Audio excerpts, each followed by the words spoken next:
I might need to fix that horrendous pillar boxing. Perfect. Hey, so I think DS emblems kinda suck. Shadow Dragon is boring and has some conflicting design decisions, and FE12 began Avatar wank, which I am ultimately indifferent on in a vacuum, and having not played FE3 Book 2, I can't point out specific differences or grievances. That said, Arcania's backstory is fantastic, and the seeds of strife planted before the events of FE1, culminating in the showdown at the Forbidden Sanctuary with this track in FE12, is phenomenal. In a way, there's decades of history behind this track, which is definitely a rarity. I'm also an absolute sucker for the organ.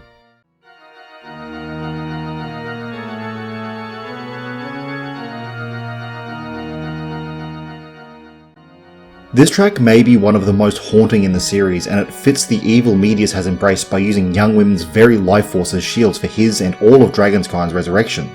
Of course, as is a central theme of FE1, true humanity shining through will defeat wicked evils that stand against it. The kindness and love that exists in Medius' 4 victims shine through and leave him vulnerable.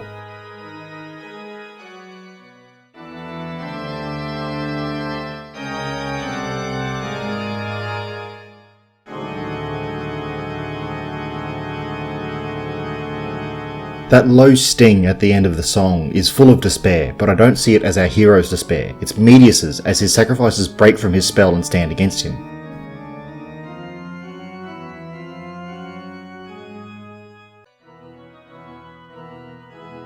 This grandiose flowing melody signifies the end of draconic evil plaguing Arcania, forever sealed away, never to return.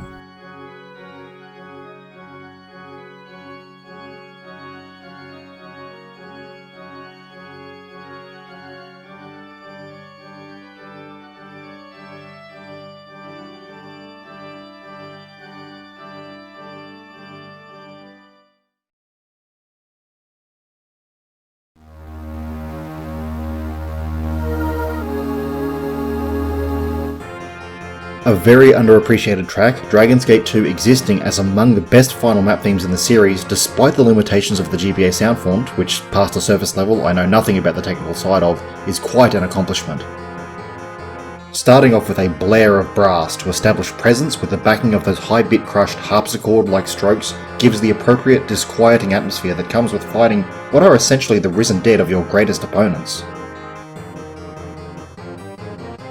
Then the brass gets a little more subdued, the strokes fall silent, before swelling again and the strokes transform to soft melodic piano and the atmosphere completely changes into one of determination and strength.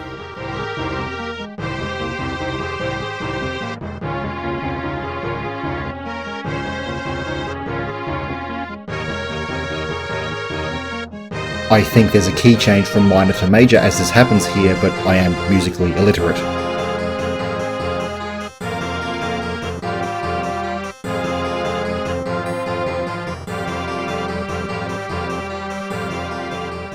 Before the loop begins, the track does lean back more towards dread, but that brief swell will stick with you. For facing a wicked sorcerer responsible for so much suffering and death throughout the hero's journey, this brief and simple track does everything it needs to.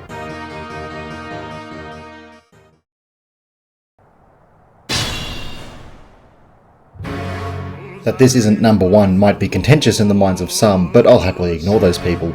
Golden Deer are my favourite class in Three Houses by a good margin, and this track coming completely out of left field at the end of their route is one of the best surprises in the series. It's so completely different to the rest of the soundtrack, which doesn't lack in quality at all, but unlike Apex of the World and Funeral of Flowers, there's absolutely no leitmotif present, just some Gregorian chanting and grand orchestra.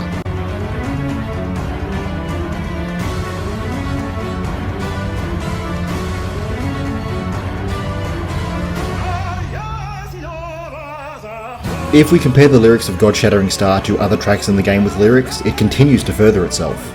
Edge of Dawn is Edelgard, who is wrong about everything by the way, lamenting what she has chosen for her destiny and enjoying little moments where she can forget about it all. Conversely, Song of the Nabateans is cherishing memories and holding on to the dear past.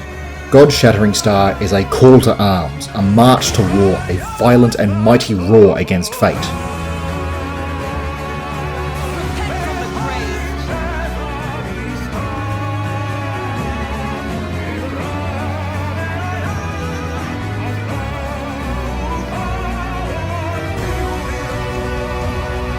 Needless to say, that's pretty fucking dope.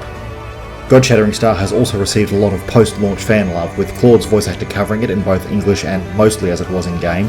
Both sound pretty good, but you can't beat the original. The Thunder version removing the vocals is fine, but in-game the vocals should have been consistent unless you're fighting an elite or Nemesis himself, if you want to take the interpretation that it's Nemesis himself singing. Finally, even without remembering the context of what Nemesis did in Three Houses, the name of the track certainly deserves a podium position. Let me say it for you one last time. God-Shattering Star.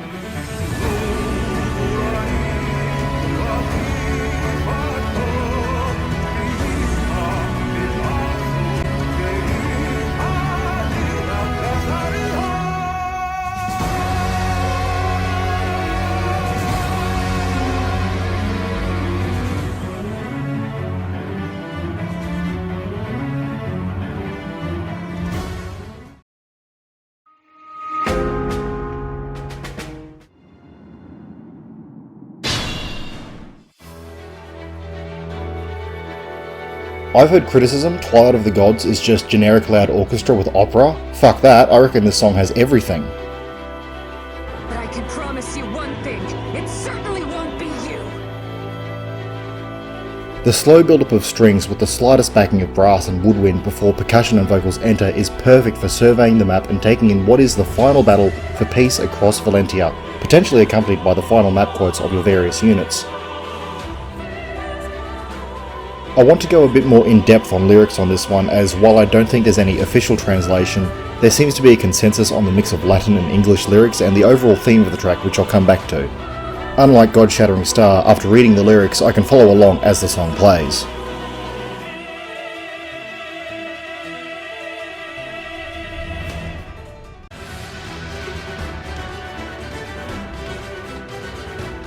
If it isn't obvious, the track is overwhelmingly heroic and triumphant, in parts reverent. Even the low part of sad strings in the middle of the song comes across at worst as bittersweet.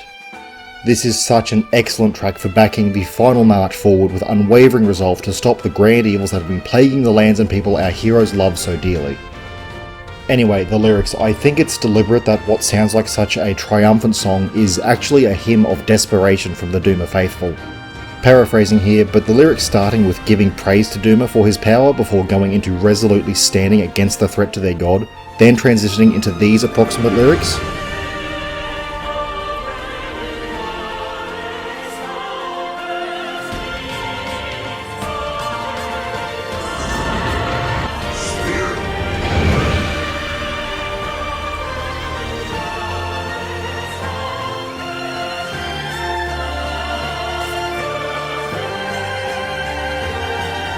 The Duma faithful may believe they and their god are infallible, but as they fall one by one, their faith wavers, and my interpretation of the final line in the song is not Duma protects us as continuing praise to their god, but rather Duma protect us in a final cry of desperation as they are cut down before their uncaring, decaying god.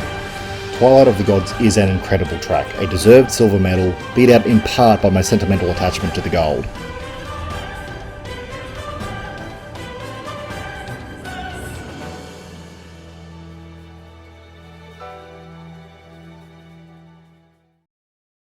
Honourable mentions. I really do like Funeral of Flowers. I feel it has more emotion than the rest of the list, but I also feel it's concentrated in one part, and the rest of it is just fine.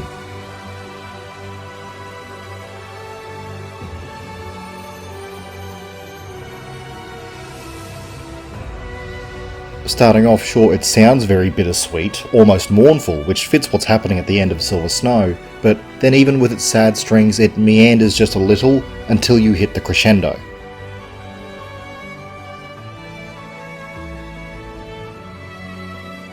Now I really do like the crescendo, it's amazing. I like leitmotifs, so having the melody of Song of the Nabataeans is a great start, but it's the drums that do it for me.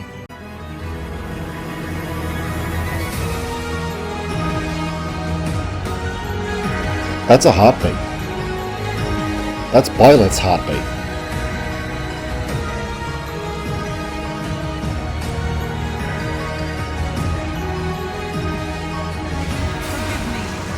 After Silver Snow, I assume his heart would return to its inert state, but just for this instant, facing one of the women who gave him life, who has rewritten history to make her family's murderers heroes to preserve peace for 1,000 years, it beats now so he may save her from herself.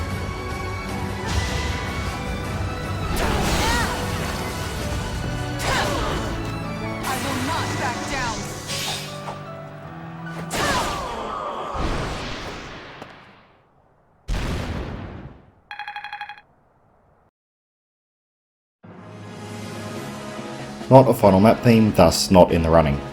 Shame too, because it's way better than To Challenge Ashnard and Congregation of Ambition, both fine tracks, but neither is personal. There's not as much story, much less personal animosity in these themes.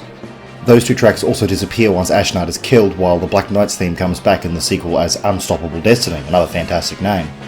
Intimidation just emanates from this track's low brass and beating drums, before the high brass kicks in, mirroring the back and forth of both the dialogue and the fight itself.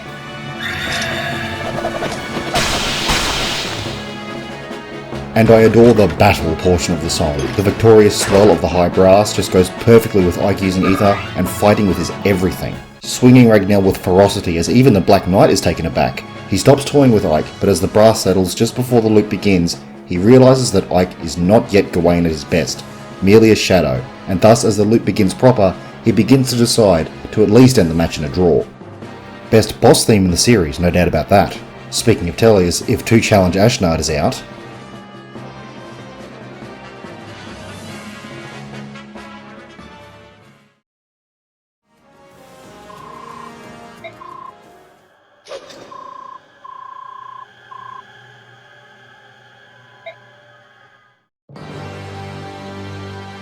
yeah, there's a reason I used A Grasping Truth as the background music for Gelatmor's final chapter. Both deserve it. For sure there's a lot of bias here because despite all its flaws, I love Radiant Dawn and I could criticise the song for there being one part far greater than the rest, but the rest is still pretty fucking great. Immediately starting off with a loud blare of horns, brass and vocalisations before the percussion and strings start for what is I think the ultimate highest stakes battle in the series, before continuing into heavy, steady, militant and dramatic music that almost takes a back seat to the action as you fight off the spirit tails and work on the barrier.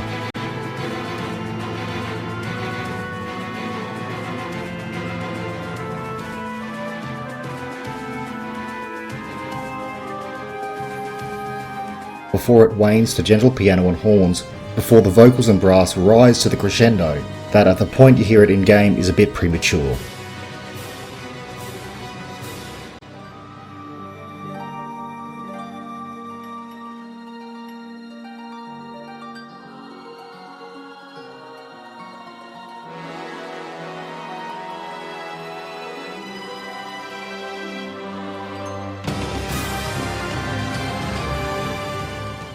Now I don't mind this too much, but we'll come back to why. The rest of the track is more of the same as the verse between intro and crescendo, rising and falling as appropriate, and I understand it might not be a crescendo if there's still more of the song to go, but whatever. I absolutely adore the lone, heavy, beating war drums as the gentle verse finishes and the heavy one begins.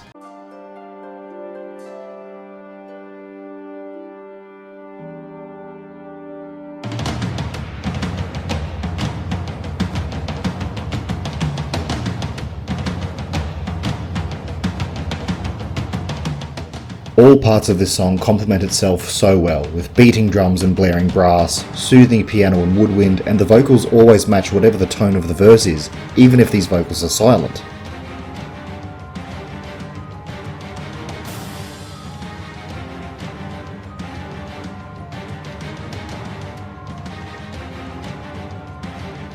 Then there's the last quick verse before the loop, the frenetic strings with their urgency as you no doubt suffer Ashera's wave attacks or come so close to breaking barriers before being forced to disengage, to heal or cut down reinforcements as the loop begins again, and you feel the same emotions as the battle ebbs and flows to the track, more or less.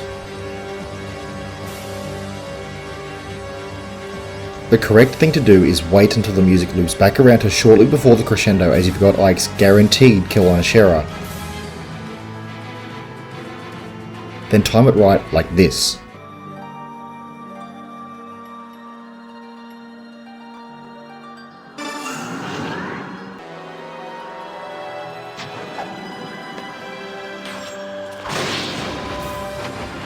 This is why I don't mind so much that the greatest moment of the song only happens about a minute and a half into a near 5-minute song.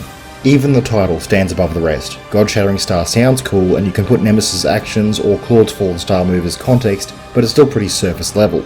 Twilight of the Gods is what it says on the tin. Miller and Duma have reached their twilight, and Alm's final battle is to put the gods to rest forever. A grasping truth belies Ashera's desperation to see order in her world, and the uncertainty in facing those who successfully stand against her.